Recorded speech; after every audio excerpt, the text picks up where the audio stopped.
I want to do a quick video. I hope you guys don't mind looking at me.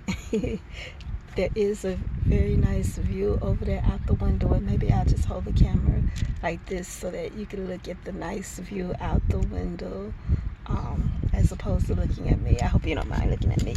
I actually just want to share this with you guys. We are living during the most amazing times right now.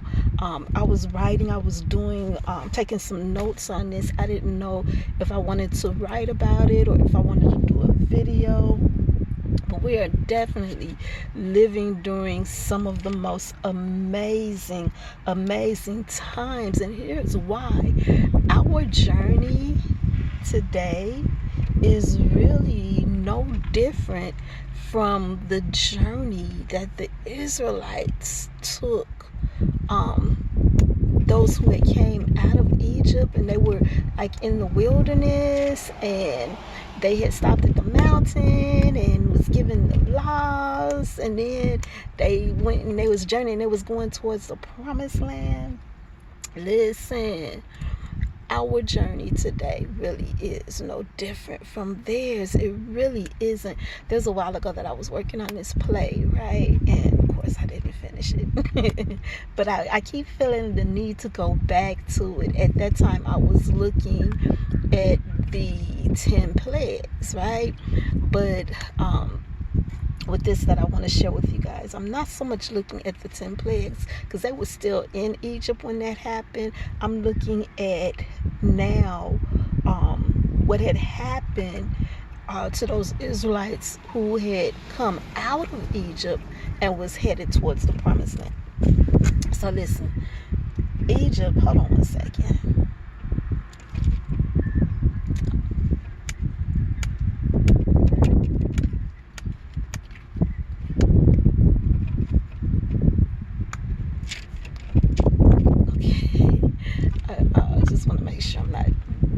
Distracted. Okay, so Egypt, the time that the Israelites spent in Egypt was for them an issue of slavery, right?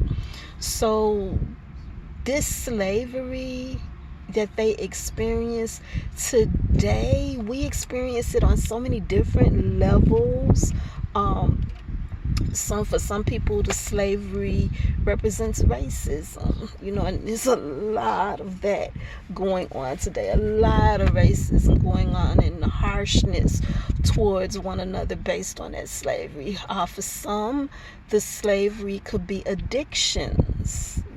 Addiction to, and I don't even want to label the addiction because there's so many types of addictions. There's drug addictions, alcohol addiction, food addiction, sex addiction. So there's a lot of different addictions, and for some that is a matter, because anything that you're enslaved to, and anything that you're and bound to, is a slavery. But here's something that we all have been subjected as slaves to, and that's sin. That's sin. It's the biggest form of slavery that there is, and it affects every last one of us. And so today, all of us are being led out of that. All of us are, whether we're paying attention to it or not.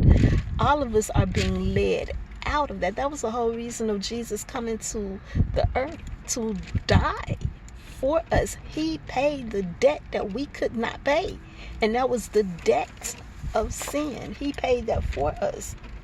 So we're all being led out of it, which is why this story of the Israelites is just amazing. It's amazing to me, even as I find myself going over it periodically, for whatever reason. I find it very amazing because this story of them in their wilderness, before they came into the promised land, represents for me the wilderness that we're in now, as we wait on and are being led towards the promises that God has for us.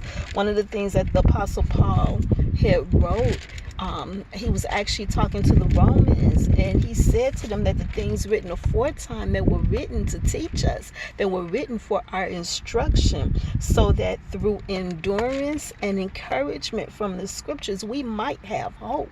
So like all the stuff that the Israelites went through, all this stuff was recorded. It was documented for us. With this being the case, it is very important that we look at the Israelites. It is very important that we consider what happened with them while they were in the wilderness, especially because we're walking through a wilderness journey right now, and we want to avoid some of the pitfalls that they experience. Because let me tell you this, I don't know if you might know this or not. You should, but if you don't, let me tell you, those Israelites who came out of Egypt, out of all of those Israelites that came out of Egypt, who was able to go into the promised land, of those who came out of Egypt, was only 2 people out of everybody that came out of Egypt,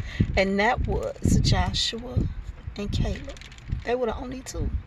Moses wasn't allowed to go in. Aaron, Miriam wasn't allowed to go in. A lot of them died in their wilderness. In the wilderness, they died. And I have always said, which is why, like, I try to really battle when it comes to my words. I'm always warning people, your words, watch your words, watch your words. I'm always warning people about that. I battle with myself about that. I stay before the Lord about that. I really, really struggle to fight, because there's a couple of scriptures that lets us know that one of the things that we're going to be judged by is our words, not just our actions, but our words. Our words is important. We're not just talking about gossiping and slandering. Those things are important. Those things are a problem. We're not just talking about that. We're not just talking about cursing, negative. We're talking about, or what I'm about to talk to you all about, is complaining and grumbling. These are things that kept the Israelites from being able to go. The Israelites who came out of Egypt, these are things that kept them from being able to go into their promised land. They were prevented. And so I want to share this with you. There's a lot of different things, experiences that the Israelites had. Several different experiences that the Israelites had that we need to pay attention to. But I'm going to kind of focus on this one. It's going to be Exodus chapter 15 verse 20 through chapter 17 verse 7. I want to look over bits and pieces of that, and I want to look over this because these are issues that became a problem for the Israelites. And like, I want to make it. I want to make it into my promised land. And I want that for those connected to me. Of course, we all have our own choices. But here's the thing, too. Here's another thing. God says, my people die for lack of knowledge. They die for lack of knowledge. He told Ezekiel, he said, if I warn you and you don't turn and warn the people, I'm going to hold you accountable. They're going to die for their sins, but I'm going to hold you accountable. So really, it's a matter of love. It's not judgment. It's not, like, I can't say this enough. It's not judgment. It is not offense to warn somebody when you see somebody on a path that can potentially harm them.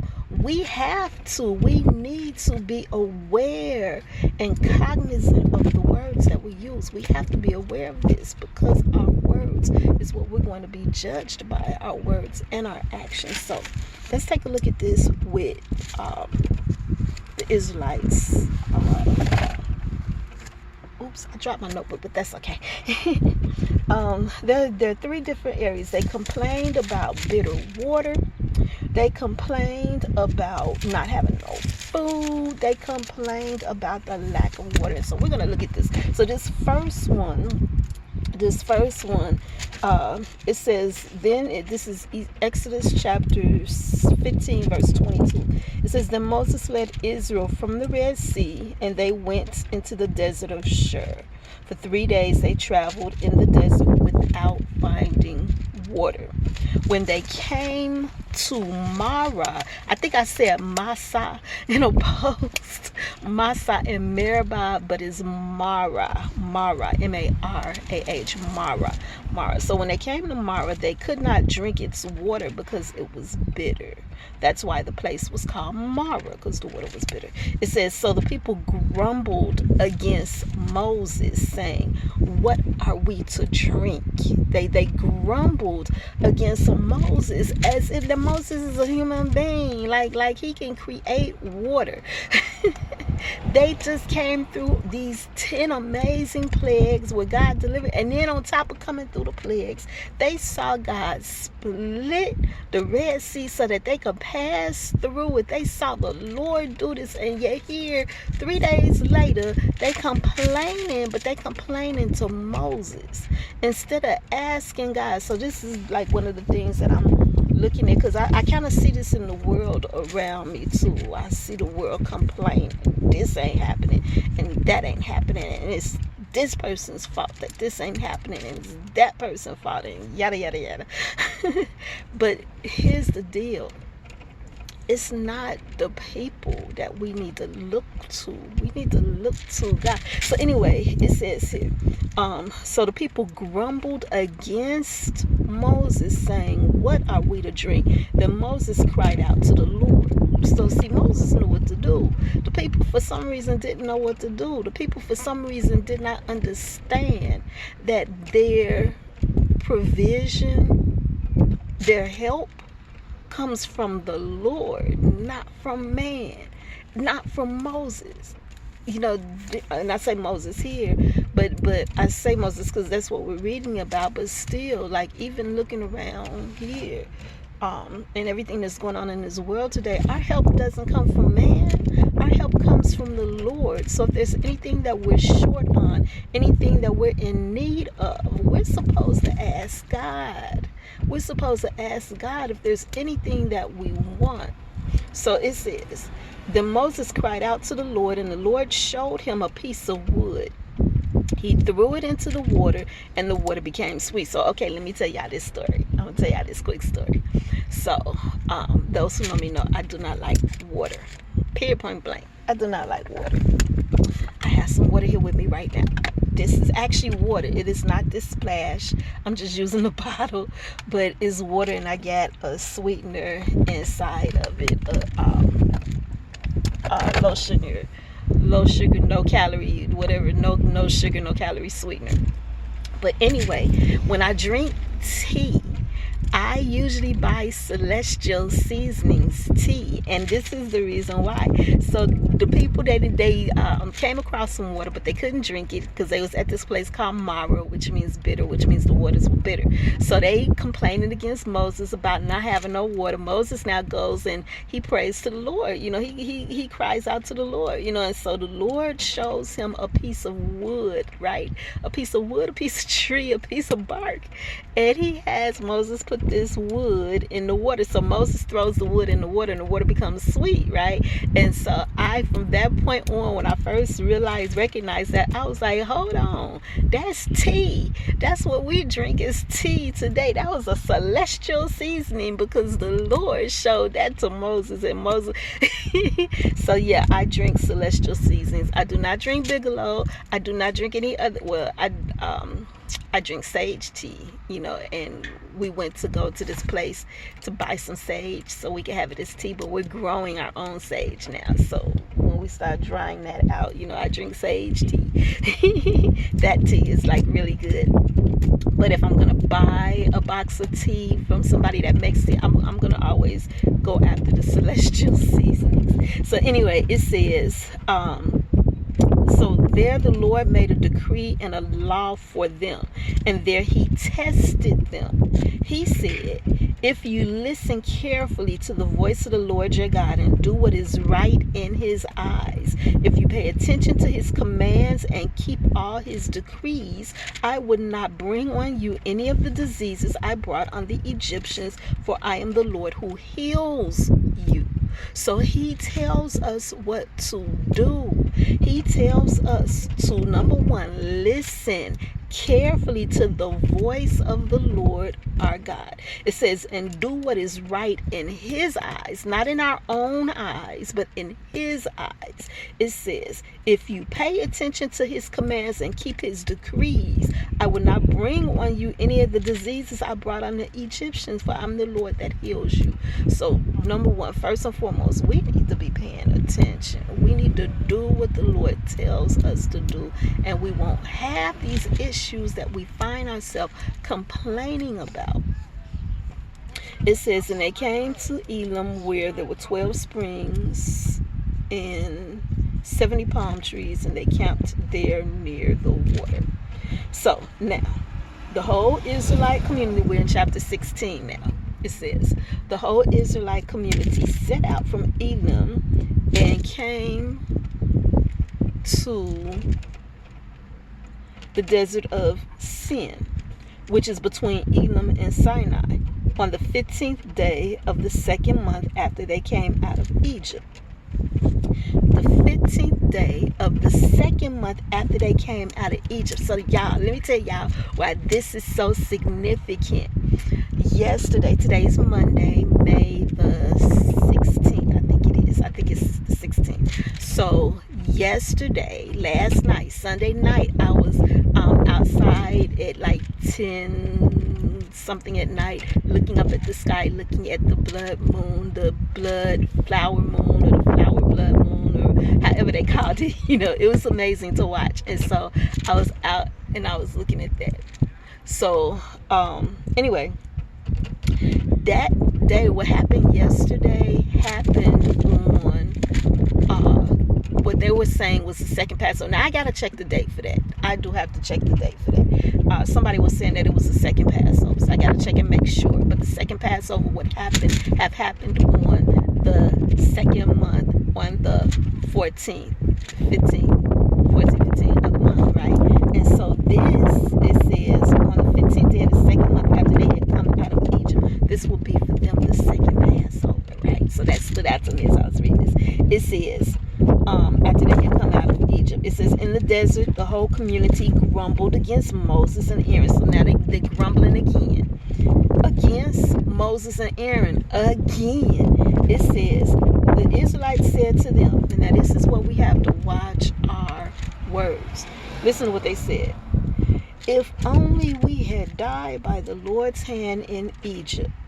There we sat around pots of meat and ate all the food we wanted. But you have brought us out into this desert to starve this entire assembly to death. It was how they said it. It's one thing to say, I'm hungry. I'm hungry. I need some food. I'm hungry. It's one thing to say that.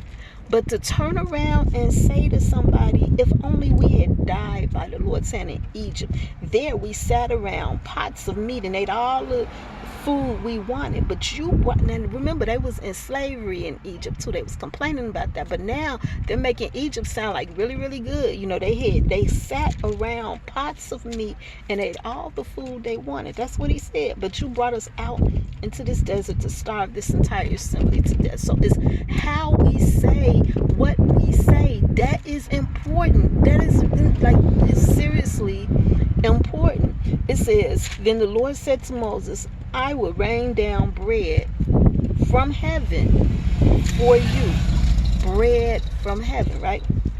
It says the people are to go out each day and gather enough for that day. In this way, I will test them and see whether they will follow my instructions. That bread from heaven that God rained down on the Israelites. This is a shared experience, right? This bread from heaven that God rained down on the Israelites was used to test them as far as their obedience. That's what that manna was. That bread from heaven, because they didn't know what it says. On the sixth day, they're to prepare what they bring in. And that is to be twice as much as they gather on the other days.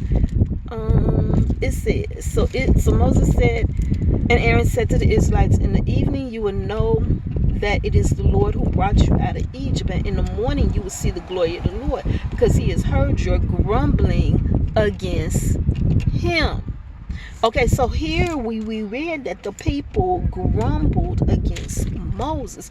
But here Moses and Aaron is saying to them, we're not the ones you grumbling against. You grumbling against the Lord. He says, in the morning you will see the glory of the Lord. This is verse 7 of chapter 16 of Exodus. Because he has heard your grumbling against him. Who are we that you should grumble against us? Moses also said, you will know that it was the Lord when he gives you meat to eat in the evening, and all the bread you want in the morning, because he has heard your grumbling against him. Who are we? You're not grumbling against us, but against the Lord. That is why we need to watch our words, and we need to watch how we say stuff and how we word stuff. See, look. Verse 9.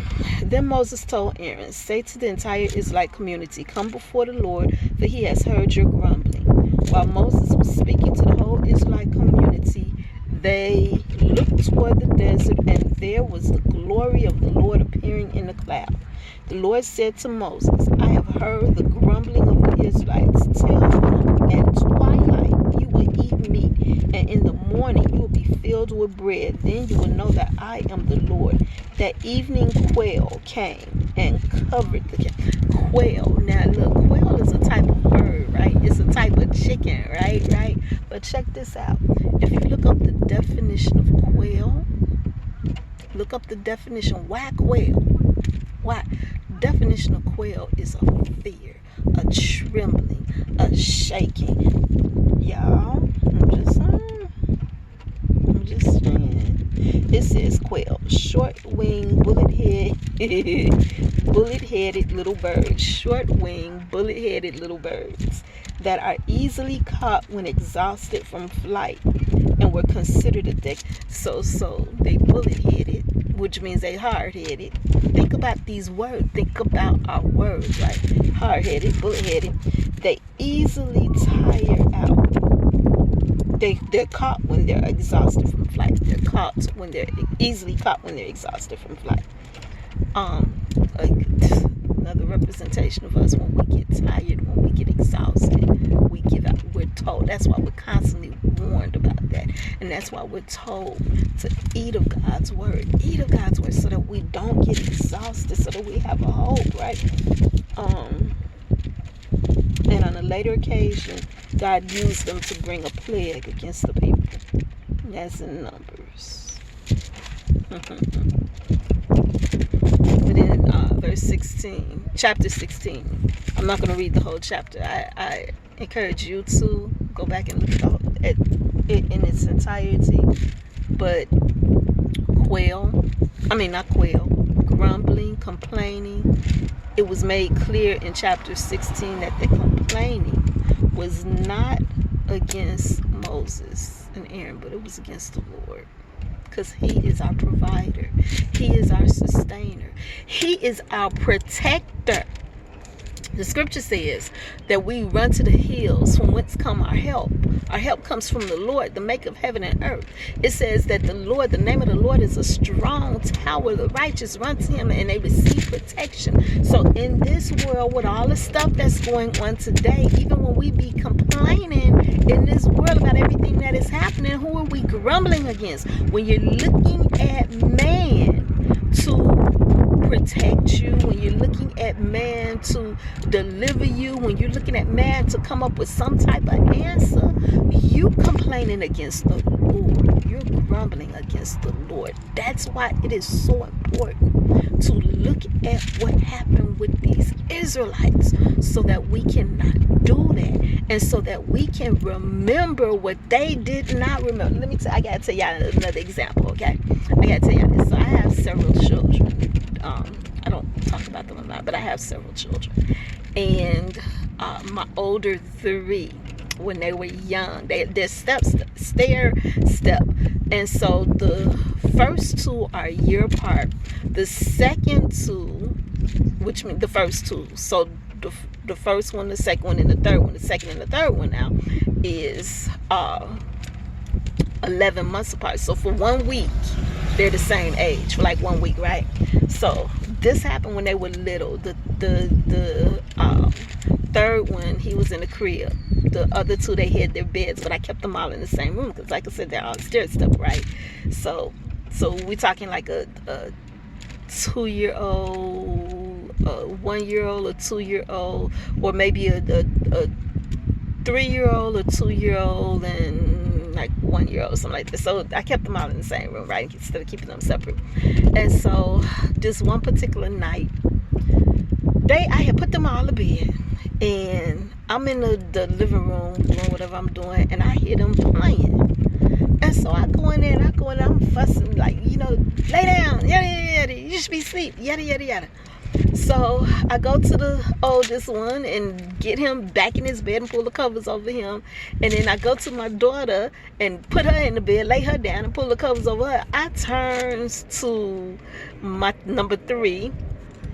And when I turned to my number 3, he just laid straight down. It tickled me so much that I'll never forget it, because he saw what happened to the first two, and so he quickly laid down.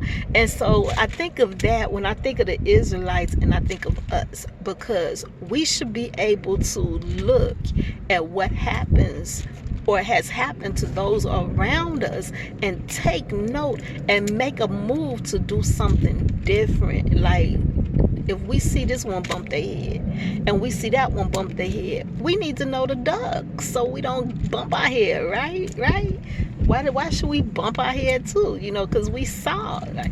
So and that now reminds me of this video I saw on I saw it on social media. It was a reel, I think, and these people were at this stadium, and they were videotaping, because for whatever reason people were coming out the stands and they were coming onto the field, right?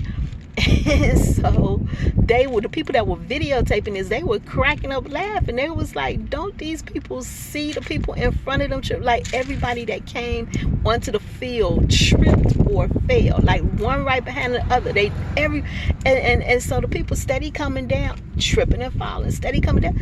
And they like, do these people not see the people in front of them tripping and falling? Like, and so again, I mention that and I share that to say that when we see these things happening, like, this is the whole purpose of reading God's word and reading the Old Testament, to see what happened with the Israelites, so that we would know the attitudes and the behaviors to avoid. They done already went through it. They done already messed up. They done already angered God. They done already been disciplined by God. Now here we are. We're coming out of a wilderness too. Our wilderness might be different from theirs, but we're still in a wilderness. I mean, we're coming out of a slavery too. Our slavery might be different from theirs, but it's still a slavery, and we're being brought out too. And so we need to be able to look and learn from their experiences. And so for that reason, I'm sharing, be aware, and be careful about all of the grumbling and the murmuring that is done, because it will cost you more than what you are willing to pay, the price to pay. And the problem is, again, Father says that his people die for a lack of knowledge. And so he sends the one. He had the scriptures written and everything recorded for us, so that we can see and make different choices, y'all. So yeah. All right, I'm done. This is my spiel. I hope this helps somebody. I hope it bless somebody. Deuces. Bye.